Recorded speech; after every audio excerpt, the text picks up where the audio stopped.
Now, out of the packet, this is located inside of your binder, which we call your portfolio.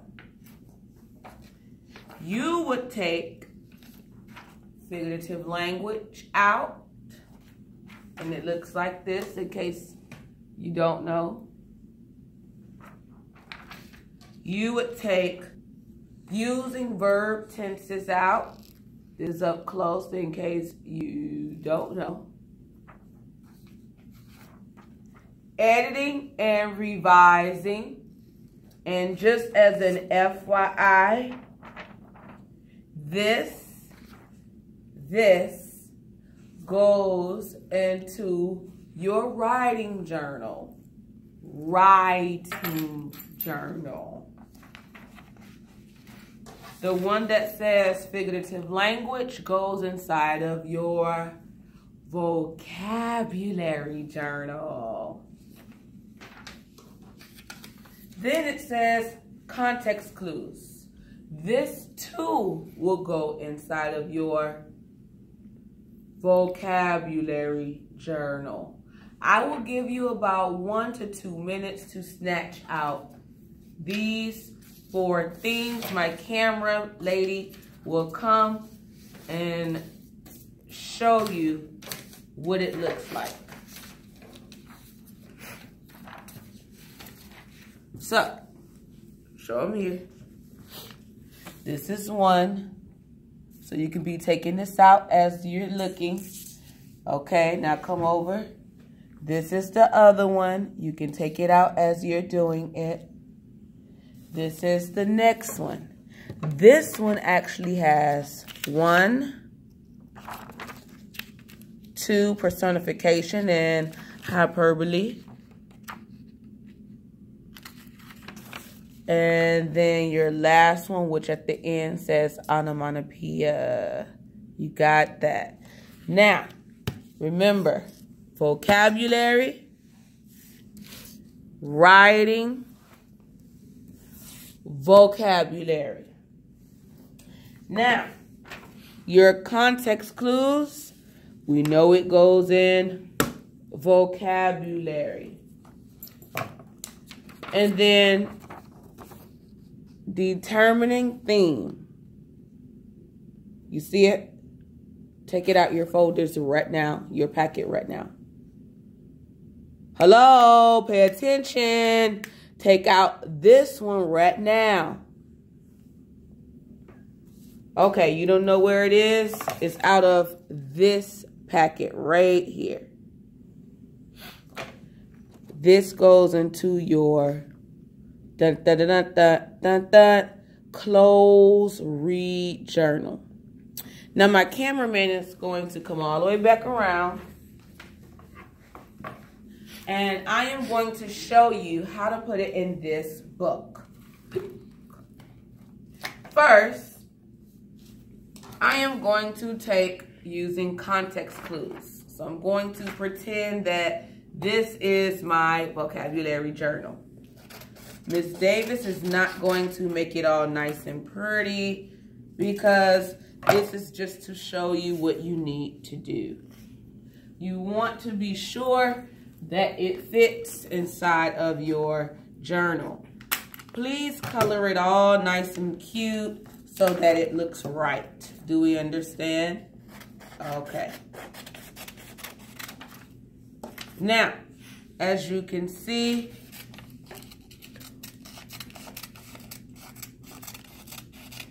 there's an activity that you need to do. First, you see I cut the box out. I am going to tape it really quickly because I'm just showing you what to do so it's not all perfect. And I'm just going to tape it there. I am going to take this one. And I'm not cutting it all the way. I'm just cutting it to the dotted line. That way it goes like that. Then I am going to take a piece of tape, glue whatever it is that you want. please be sure to highlight the words that should be highlighted in pink. And then you have to tell me, what does it mean? So if we look here, it gives us the word. We're going to put the first clue that helps us with the word, the second clue, the third clue. And then you'll be able to tell, what does that word mean? I hope that you guys are following along so far. Now, once you do this, you still have a part of it due, right? So, I'm not going to cut out every last one of them. I'm just going to show you what to do with one, okay? So, you're going to take them all.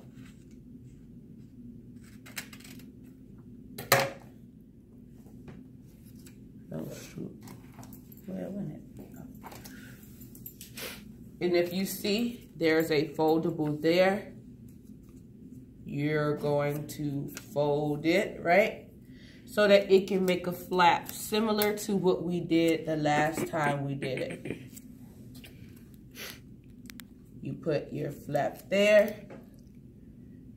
You put it there. Then you would highlight. You will make sure that when you do it, you put all of these. If they all do not fit, which I believe they should, but in the event that they do not fit, please turn the page over. You do have to complete the actual assignment. Do we understand? So that's with the context clues. Now, Ms. Davis is going to pretend that I am in my reading journal. Remember, I am not cutting this out to be all nice and neat. I'm just simply cutting it out so that I can put it and show you. However, when you do yours, you would make sure that it is nice and it is neat. So, this one is talking about theme. It tells you how you can determine the theme of a story.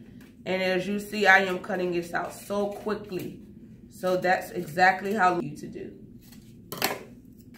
So I'm just going to stick something there. It doesn't have to be all nice.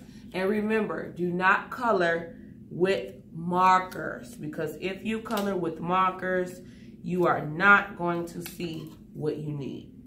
Now the meaning is obviously here.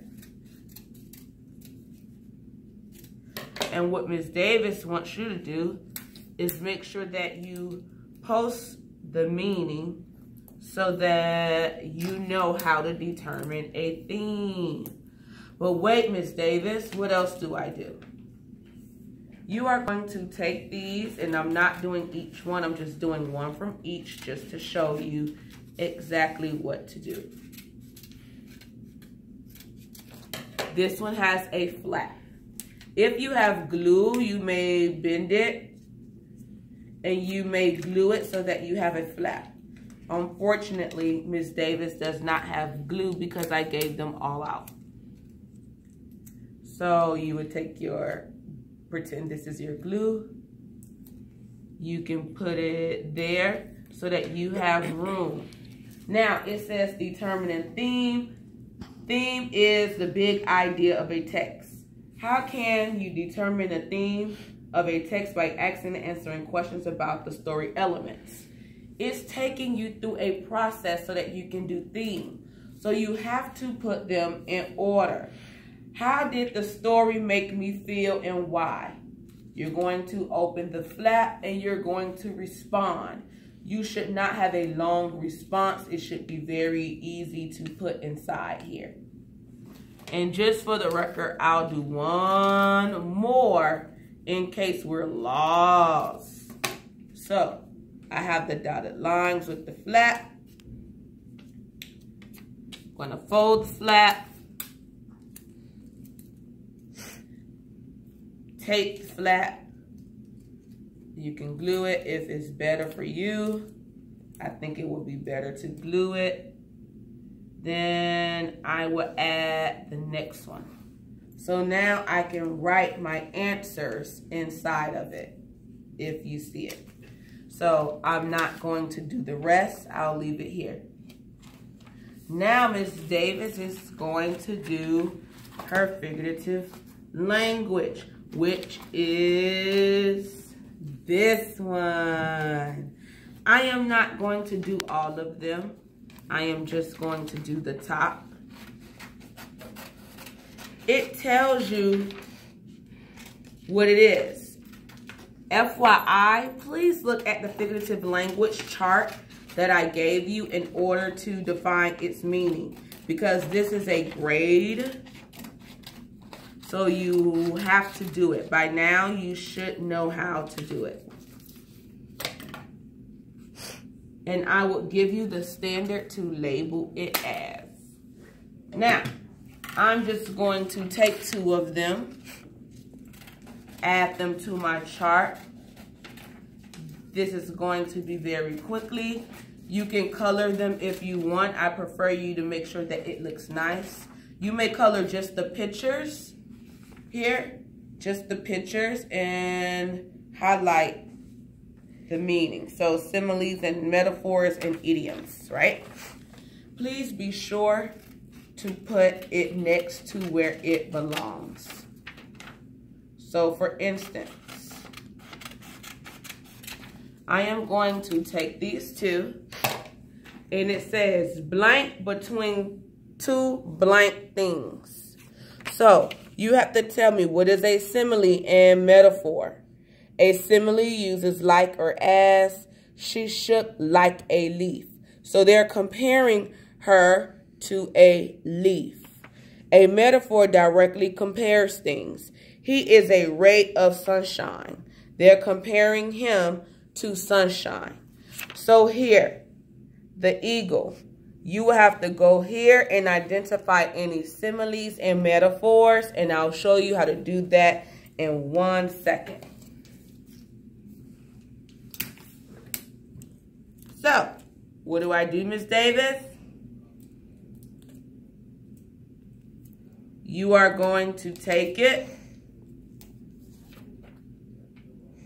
post it, and then what are you going to do next? You are going to put simile,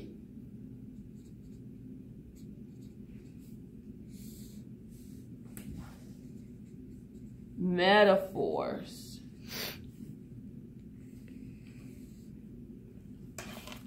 and any similes or metaphors that you find in this text is what you put here. Do we understand? Hello, are we paying attention? We need to make sure any similes and metaphors are put here. I will do the next one for you only because I can see that the simile and metaphor and figurative language not go right. So I want to be sure that we are right.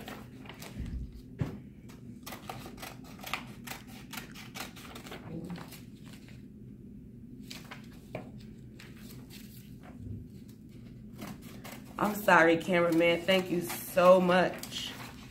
And remember, vocabulary what? Vocabulary what? I don't hear you guys. Vocabulary what? Journal. Yes.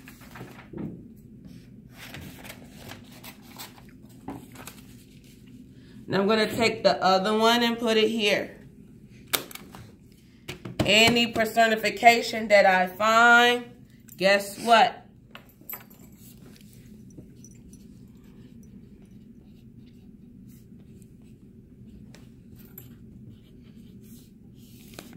Anyone that I find, I'm just going to list it here, and you have to pull it from there. Do we understand? Do we understand? We get it so far? Okay, I hope so. Then the next one will go on the next page. because you guys will be doing this, then I will highlight what it says, write it, underline it, put that one. Now I have 2 more.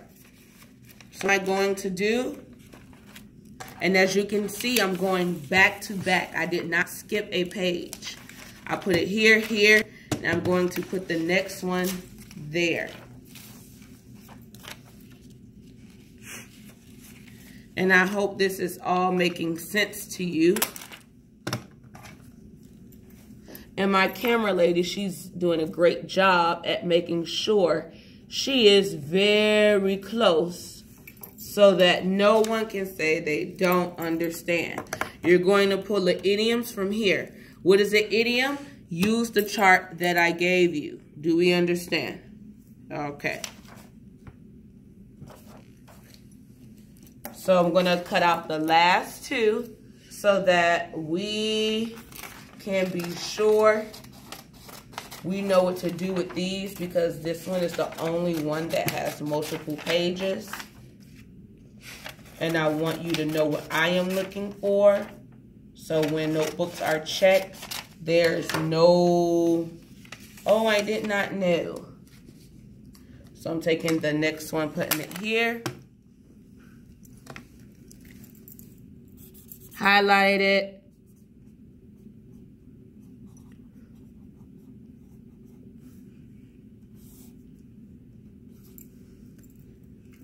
Then I'm moving on to the last one.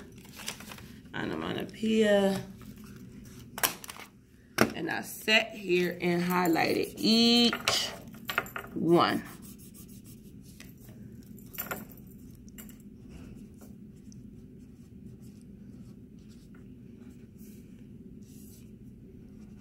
All right. So, Miss Davis, I am done with that.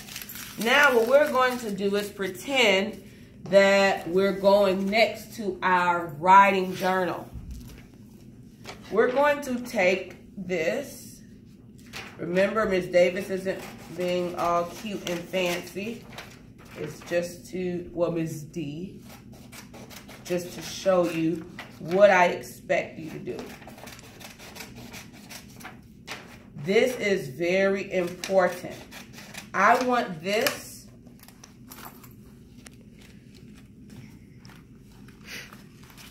to go in the very front of your journal, and if something is there, put it on the very back of your journal, okay? Because you need to see this at all times. So editing and revising, I am going to put it here now. And this is not to be done in class.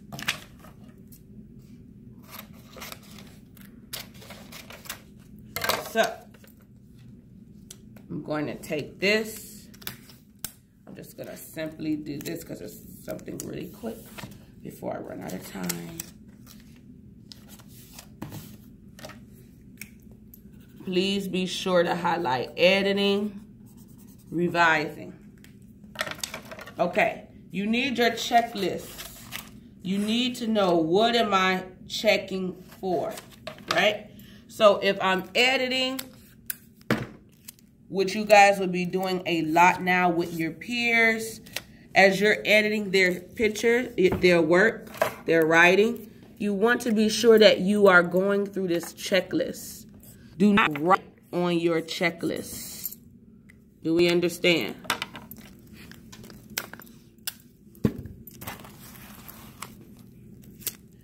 So I hope that we can go over a little bit, that we can see it.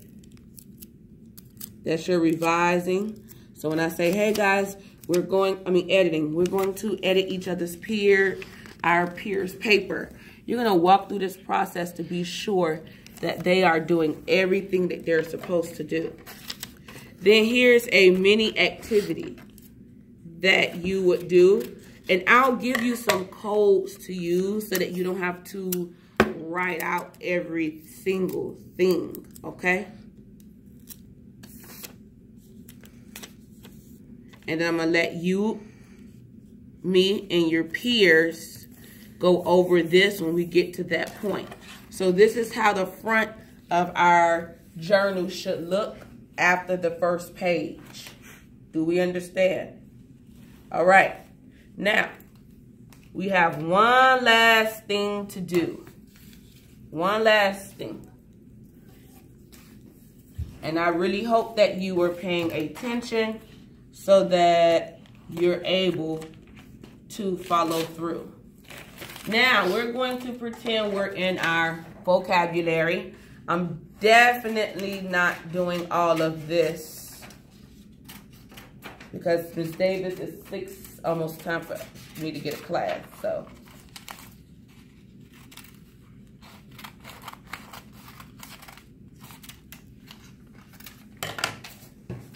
I'm putting my verb tense here.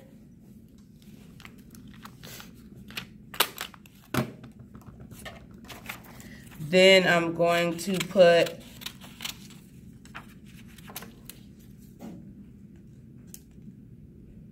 future, past, present.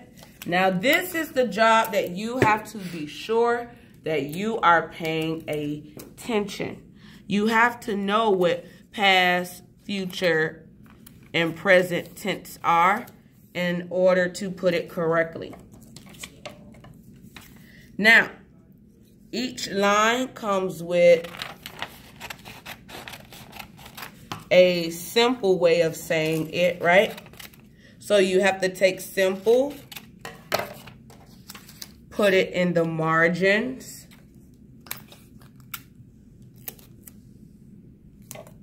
because this is just a simple way to say it. So here, I learned yesterday, right? We know that is past tense. So what I can do is just simply paste it on, and it should fall under past, right? And then I'll show you up close because I know it's upside down, but give me a second. I learned every day. This is present. Why? Because if she learns every day, then that means it's an ongoing process. Then I will put it under present. You can separate them a little bit so that it goes out nicely, but Ms. Davis is just doing this quickly for you to see. And it says, I will learn. That's the future because it is not done yet. Now, just so you can see it, you see how I did the verbs? I took simple because guess what? It tells you already, progressive, perfect. This is the perfect way you would like to say it. But sometimes we might only be here, just it depends on your ESOL level. And then when you move on to the next one, you're going to cut it out, paste it in the margins, then you'll do the other ones. If it does not fit, just turn the paper over and complete it. Now, I hope you understand what to do. And just as a review, I'll show you each page.